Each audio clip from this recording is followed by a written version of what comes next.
I'm back with a killer video. I think this one is going to be so important for you, or audio if you're listening to it this way. I think what you're going to see here will hopefully, it's my tournament framework. So I gave you one about how to bring success to your child. Now I'm showing you how I would act, behave, and manage tournaments. And I'm going to explain this entire detail because I don't think it's clear for parents, what you're getting into when you go to a tournament, and just kind of how to have a level perspective. And this is what I would do when I have kids. So I'm going to show you how this whole thing's going to work here in a second. And it's, like I said, my tournament format, tournament framework. So I'm going to be explaining to you what you're going to see when you go to a tournament and how the whole process kind of works. So you have a better idea. The expectations are kind of set and you know what you're going to be dealing with going into that type of environment, and then and what I do to reset my shift in mindset when it comes to tournaments. Okay. So don't know why I did that. Stop doing that. Thank you. Okay. So start off. Everybody wants to win, but can they? When you go to a tournament, I think the expectation on everybody is we want to play to win the tournament. Everybody does. It doesn't matter if it's a World Cup, Champions League, it's the Kyle Wilson Jr. Cup, or the USA Soccer Cup, whatever they call it for youth. I mean, there's thousands of them, right? But that's the idea, okay? Everybody wants to win, but can they? So a typical tournament structure is going to look like this. This is not every tournament, but this is typical. There's two types of options. You're going to have usually 4 teams in a bracket with option 1 with 2 brackets. So that means 4 teams and 4 teams. Okay, that means there's 8 total teams. However, only the 2 top teams go to the final. And that's usually 1 per bracket, 1 per bracket. So if you have a bracket of 4, the team that finishes in that bracket top goes to the final. And the other side of the division, whatever team in that bracket finishes top goes to the final. That's typical. Okay, you'll see that pretty standard in tournaments. Option 2 would be you'd have a 4-team bracket to a 7-team bracket together, right? So it's 1 bracket. The top 2 go to the final. Or they'll do sometimes a playoffs, only the top team will go to the final, and then there'll be some sort of playoff structure. I don't really think that's fair either, but, that's the hit or miss with tournaments. Okay, but hopefully that makes a little bit of sense, the 2 formats of tournaments, okay? So that means when we're talking about percentages and chance of going to a final, we're going to break those numbers down as well. Okay, so option 1, out of 2 teams out of 8, and remember it's a group of 4 and a group of 4, that's a 25% chance of reaching the final. So that's well less than 50%. That's less than 30%. You have a 1 in 4 shot. Just if we look at it from a probability standpoint, we're not even talking about considering or taking into the fact that there's different levels of teams. Okay, so just from a probability standpoint, if you just look at a tournament bracket, you see 4 teams, you have a 1 in 4 shot of going to the final. 25% chance. Not high already. Okay, option 2 with 4 to 7 teams. So I gave you 2 options. Again, if it's 4, okay, you're going to have about a 50% chance down to 25 to 28% chance. It just depends on the number of teams in the tournament. If it's only 4 and there's 2 teams that are in it, 2 teams can go to the final, then you got a 50% chance, right? If it's, say anything else, it could be 7 down, it could be anywhere from 28% to 25%, and I've even seen 8 teams, 9 teams in a bracket. That's why I put it down to 25%, but it just depends on the tournament. So a tournament can have 4 teams to 9 teams in a bracket. I've seen that before. It's not typical it will go that high. It's typically 4 to 7, but I'm just trying to provide the overview framework for it. Okay, so just understand that at best chance, you got about a 50%. Okay, that's if it's 4 teams and 2 teams from that group go to the final. Okay, then if it's more teams, or if it's 2 teams of 4, right? Again, 25% chance. If it's up to 7 in one bracket, you're getting lower, right? So these percentages are going to get harder. Okay, so it's not going to be easier, it's only getting harder. And that means you got just on average, you're going to have a 1 in 4 shot, so 25% chance. Okay, are there other formats? Of course. There's tons of other formats. I'm just trying to highlight the overview. However, on average, you have less than a 30% chance of making a final. On average. So less than a 1 in 3rd. It's around a 1 in 4 shot. Like I said, unless it's a group of 4 and 2 teams make it to the final, it's a 50% chance. So it's not high. Okay? The way I have framed my expectations of tournaments, expect competition, expect nothing other than learning and experience. And I'm going to add to this in a second with the framework I have. Okay, but just understand this. When you go to a tournament, you should be expecting competition, and you should be expecting nothing other than learning and experience. and winning should be considered a bonus, and I'm going to highlight this in a second. But I think most people go to the tournament saying, I expect my child to win. And I've talked to a lot of parents, and they say, winning's not everything, but they want to take that picture with their kid holding the medal, holding the trophy. And I've talked to multiple parents, and especially after they win, and they're like, yeah, that was awesome. I'm so happy for my kid and everything. The team was great. And then they go lose a tournament, and the same parent will say, oh, it was awful. We lost. And it's like, I get it. Especially at young kids, it's hard to manage those type of expectations, but I think this will help you guys have a better idea, and I'm going to show you here how I do it. Now, be mindful, because this is very important. In fact, I had a conversation, which I'll explain here in a second, about a parent. Many organizations will purposely put teams in lower brackets. So, example, a gold division team, so they should be in the top division, will play in silver or bronze bracket. So there's a tournament that we went to where a top team, we saw this at a tournament the other day, a top team, one of the top in Florida, was not in the top division. They were in the second division. They purposely put themselves in the second division to just go whoop every single team, 10-0, 12-0, 15-0. And they're probably doing that because it's a local tournament to them. So it's not in Orlando, it's somewhere else. And they want to go and smash all the teams around them because it's about tryout season, or it's almost tryout season.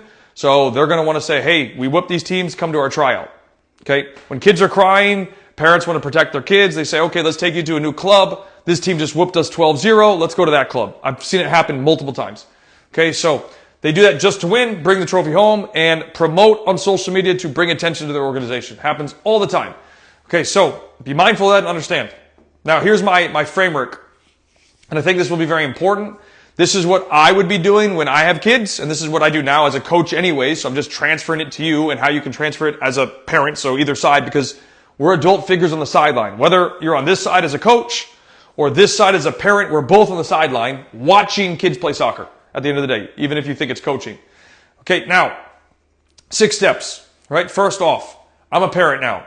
I realize I am paying for experience and learning. I've set the expectation for myself that when I take my kid to a tournament, realistically, we got a small percentage chance to get to a final. Okay? So my expectation is enjoy it, learn, and experience. Okay? Second, focus on play style. So the way that the team plays, the form that they play, and the player effort over the result. Because especially with young kids, so let's say 12 and younger, the number of times that a team should have won but didn't win because the other team had bigger, faster, stronger kids, or a fluke goal, or a mistake, or whatever. And a lot of people are talking about the Champions League, that Real Madrid beat Man City, and now Real Madrid in the semifinal, Man City are out. A lot of people are arguing that Man City should have been in the final. Man City, on a possession standpoint, dominated the game, but lost.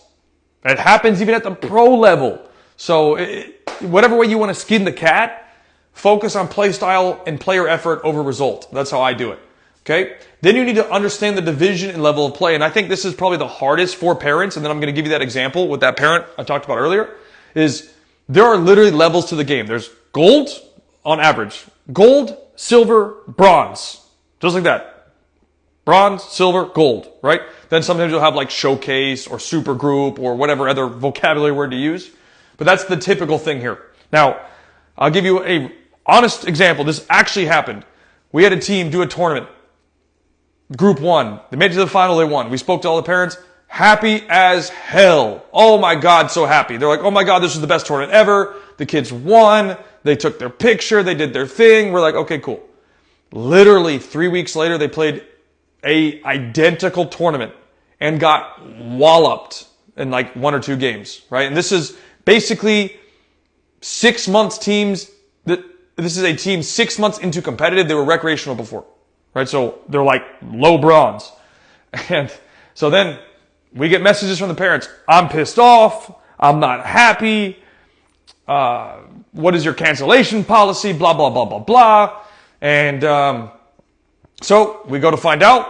We didn't know it at the time, but the messages are coming in and we're like, hey, what's the issue? Oh, we lost the game 10-1. We lost the game 12-1. And I'm like, okay, well, let's look at the groups. So I go and look at the groups and I'm like, okay, so you played some high level teams that are probably gold bracket that shouldn't have been in gold bracket. So then I had to go have a conversation with the parents and explain that. But they couldn't rationalize what I was saying. They just said, oh, it doesn't matter. My son lost 10-1 and lost 12-1. and you had these problems in the field. So then I asked the follow-up question. Okay, well, the first tournament, were you guys happy? And they're like, yes. And I'm like, why? And they're like, we won. I'm like, okay. Let's look at the second tournament. Were you happy? No. I'm like, why? We lost.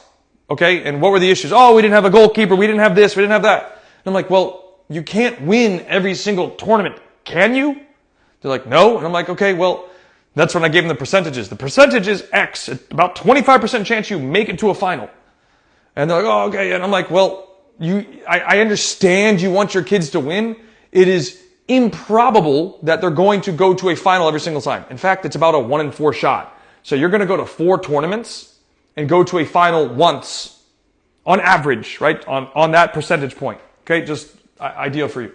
Now, we just talked about division level, understand the percentage, which I just explained to you. Now 5 is winning at all cost versus playing to win. And this is one that I don't think people understand fully, but I'll try and explain in detail now. So let's define what winning at all cost is. So for me, winning at all costs is when a team will boot it, kick it, and send it. So they're going to play kickball, they're going to play kick and run, whatever style you want to call it, but either the goalkeeper constantly punts it, or the goalie gives it to a defender, and the defender just slams it down the field. Every single time. That's what winning at all costs is. They don't care how they win, they want to just win. So they're going to pigeonhole kids into a position.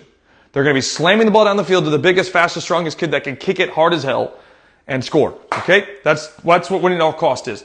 Playing to win is when you're challenging the kids to give everything they have to win, but you're also trying to play ball. So it doesn't have to necessarily be possession, but what it does mean is the ball is on the floor, not in the air.